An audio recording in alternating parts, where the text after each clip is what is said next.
Okay, I'm coming to you from my dungeon, which is really the office. We're going to talk about several things. First of all, Aristotle, who was a student of Plato, but I'm going to talk about him first, and we're going to talk a little bit about his political philosophy, and then we will move on to Plato. Two different things. First of all, what Plato means by the essence of what a human being is. And also then I'm going to talk about what is called the myth of the cave, or the metaphor of the cave, which he uses to describe what is the difference between knowledge and that which is not knowledge. Now these two people are philosophers, and what do we mean by philosophy? Philosophers deal with a lot of different issues, but primarily in the context of these two guys, they're dealing with issues of justice. What do we mean by what is right and what is wrong? Okay, and we're not always sure what that means. Okay, and they're going to try to figure it out. Also, what do we mean by what is knowledge? What is truth? Now, for a lot of people today, you could ask some people, well, what is this? And they'll say, well, absolutely, this is the truth. This is what that means. And a lot of times they can't come up with really good reasons. Sometimes they can. But what I want you to realize is when philosophers talk about truth or knowledge, they want you to back it up with something. And we're not going to get into the depth of that. That's really deep stuff that maybe you can get into when you go to college or such, okay? But there's a lot to it. So for these two gentlemen, Plato and Aristotle, they are called our great philosophers because these are the guys that really set us on the path of what Western philosophy would be for 2,000 years. 2,000 years. Their philosophy has been that important, and it's still very important to a number of different people. Okay, so even though these are really ancient ideas, we're still basically talking about them. So let's begin with Aristotle. Aristotle, first of all, wants to figure out who is a man, who is a human being, okay? And when they use this word man, philosophers oftentimes really are just talking about men, all right? So women, let's not get confused here. They're using these words very specifically. So when they talk about man, they're not talking about women. They'll have another discussion for who women are. So for Aristotle, man is a political animal. And Aristotle believes that all animals have particular natures. Okay. What does he mean by politics? For modern day philosophers or political theorists, politics means getting what you want from somebody else. All right. Sometimes that has good or bad connotations, but this is not what Aristotle is talking about. What he means by politics is finding a way to get along with others so that you can achieve a common goal. Politics is finding a way to get along with others to achieve a common goal. And that's not really too far off from the kinds of politics we talk about today. All right. When you look at today's Congress, for instance, a lot of people say they can't get anything done because the Republicans won't compromise with the Democrats, and the Democrats will not compromise with the Republicans. And that's generally true. That's not politics. So a lot of people are saying today, if they could find a way to compromise and get partially what they want, then politics would be a really good thing. We could accomplish a lot of good things. So Aristotle really is giving us something to think about. And I'd like to ask you that question. Is that what you think politics is? Is politics finding a way to achieve some kind of common goal? He also says that politics is an extension of ethics. And my very simple explanation for ethics is determining the kind of behavior human beings should have that hopefully exemplifies the best kind of character. So when we talk about ethical behavior, People are exhibiting a goodness, a kindness towards others. They're acting just not for themselves, but looking out for everyone else around them. They're trying to find what is good. Okay, and guys like Aristotle and Plato always talk about, well, what is the good? And they spend pages and pages of discussion trying to figure that out. Okay, and so when Aristotle talks about politics, the person who rules is the one who has the best character. And we should not put into office or put people into political power those who don't exhibit the best kind of character or behavior that we want to see within society. Lastly, in terms of what politics is, Aristotle sees part of our human nature as being one of friendship, because he says that we essentially, as human beings, want to be with other people. We are naturally social. If that's the case, we should treat all of our relationships, or try to think about all of our relationships, as those of friendship. Because if you are a friend with somebody, you want to act in a way that will help them out the best. And in the same manner, you want them to treat you in a way that will help you live what is considered to be the good life. And if you treat each other fair and cordially, and you're not cruel or violent, you both will live good lives. But you also want us to think about friendship from a political perspective. And remember, the city-state is one in which, during this time, people are looking out for one another. To be in the city-state means that you renounce your individuality. We've discussed this before. And by giving up part of that, not all of it, but part of that individuality for the city-state means that everybody is going to thrive. Now, next, what I want you to consider is this idea of, well, what is it that we're supposed to do? How do we act? What kinds of decisions are we supposed to make? Aristotle wants us to think of one thing: moderation. That when we consider a particular act, always act within the mean. Think about going to a buffet, and there are hundreds of food items laid out at this buffet. Now you can go from one extreme to another. Well, I don't want to eat too much, so I'm just going to have one small cup of soup. Or maybe you'll just say, there's so much food, I'm not going to eat it all, I'll just have a glass of water. That's one extreme for Aristotle. The other extreme is, I've paid for this buffet, and I'm going to eat as much as I want because I can. And even when I'm full, I'm going to continue eating. And again, that's the other side of the moderation, of the extreme.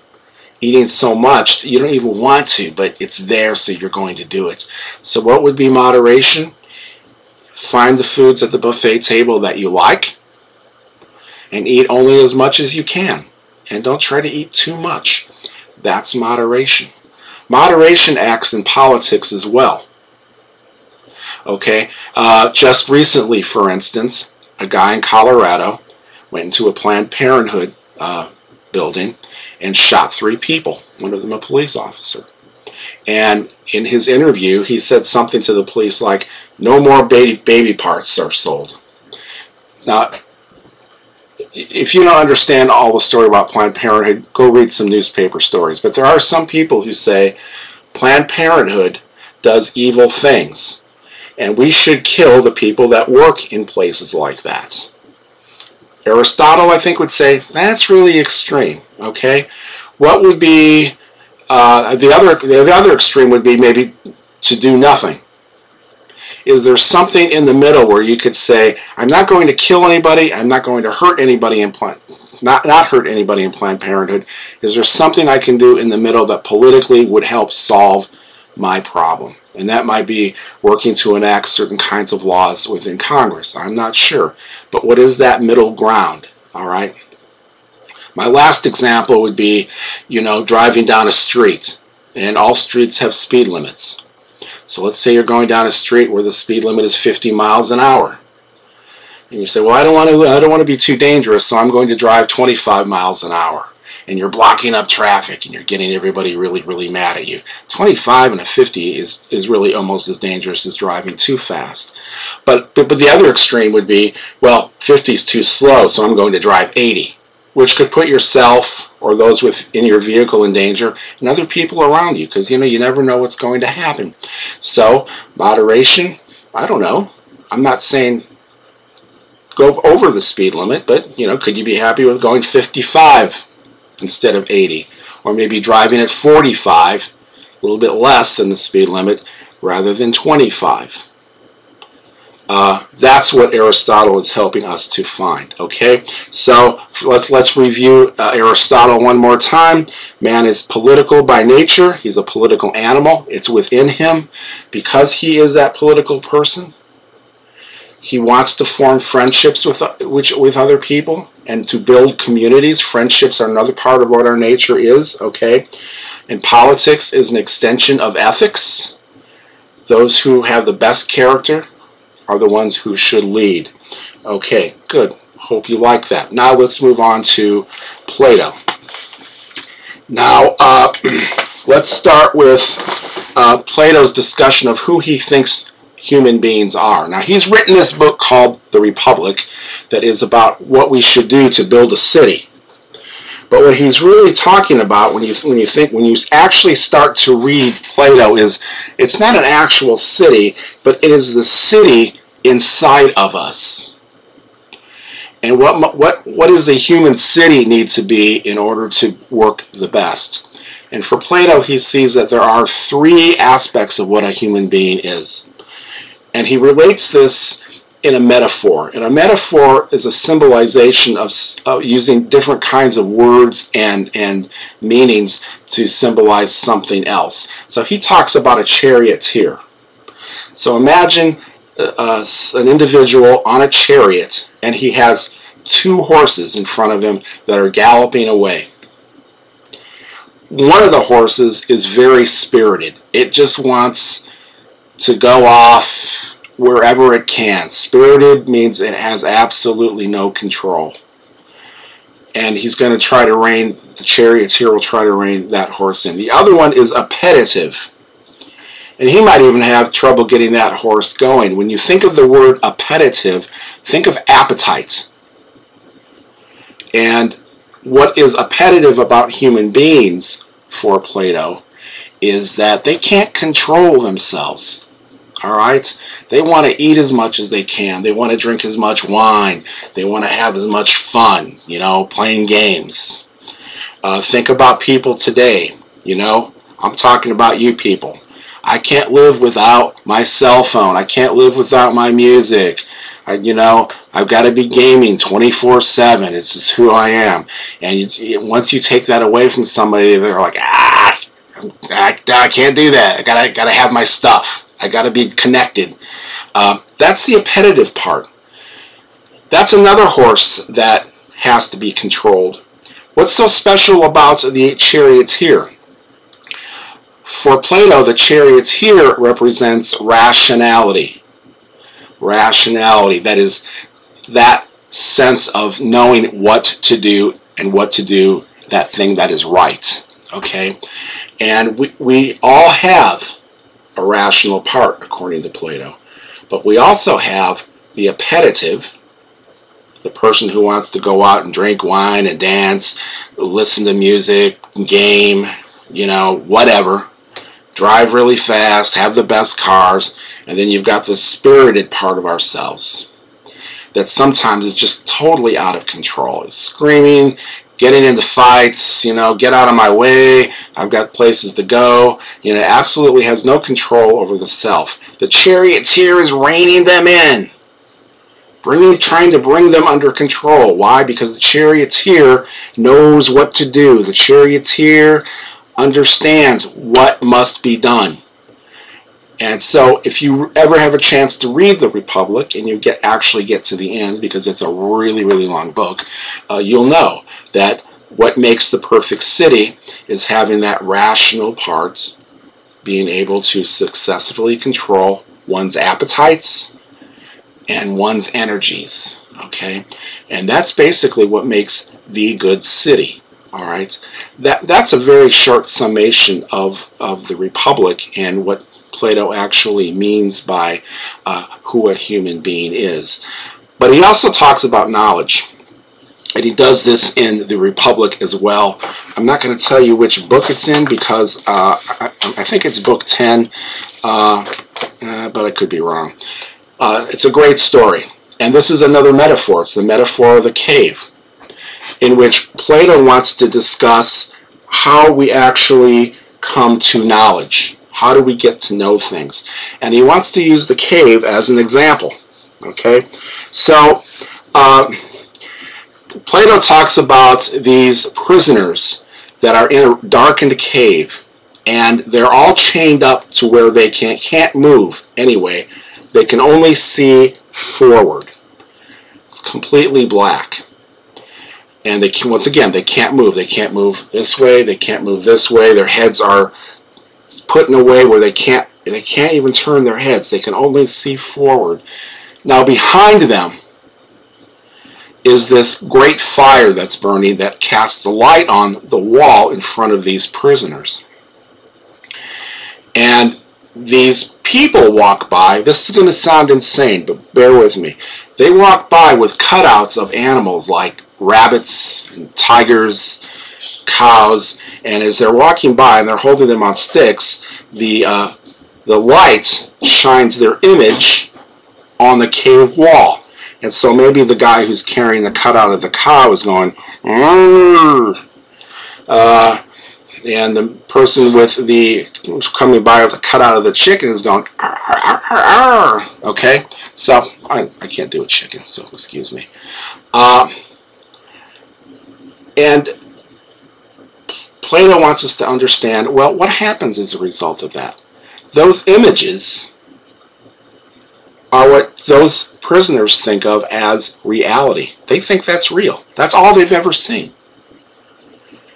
And day in and day out, people walk by, they're making sounds, they're showing these shadows on the wall of the cave, okay?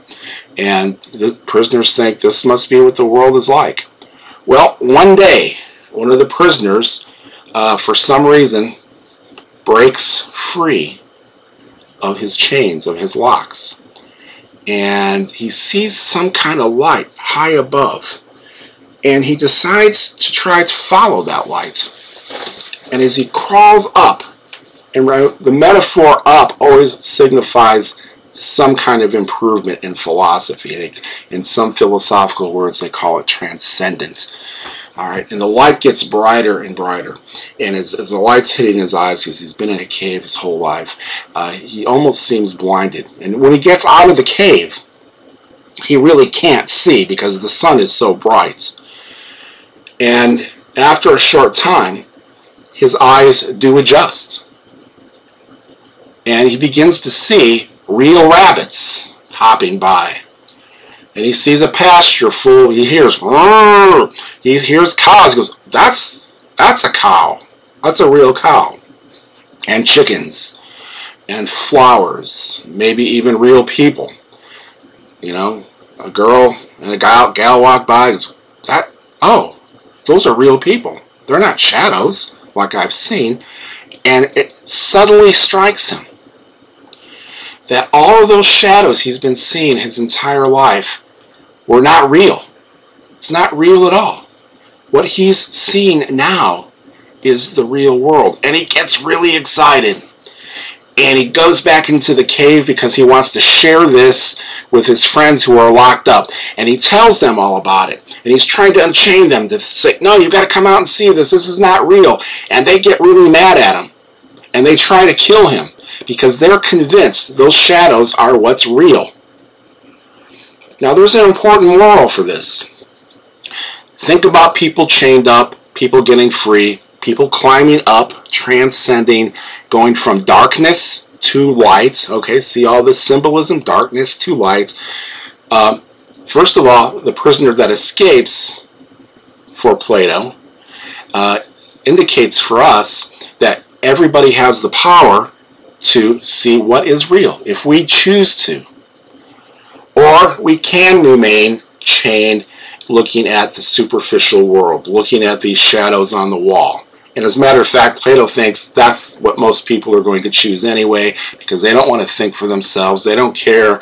They'd just rather sit on their butts all day watching the world go by, literally, okay? But, again, we have that possibility of unchaining ourselves and going toward the light, okay? When you watch these shows about people who die, they always say, go to the light, go to the light. Well, in Plato's story, people go to the light. And the sun is oftentimes seen as it's seen as a symbol for actually bestowing knowledge upon us in Greek philosophy. And that's what Plato wants us to see. If you go toward the light and you look for what is real, if you look for what real true knowledge is, you can find it. You can become what he calls a philosopher king. So you have the possibility of freeing yourself, of finding the truth, okay? But again, he doesn't have that hope for most of us. Most of you are going to be stuck playing your video games and going, give me another Coke, okay? But you have the chance to do that. Okay, that's your lesson for today. Hope I can turn this thing off.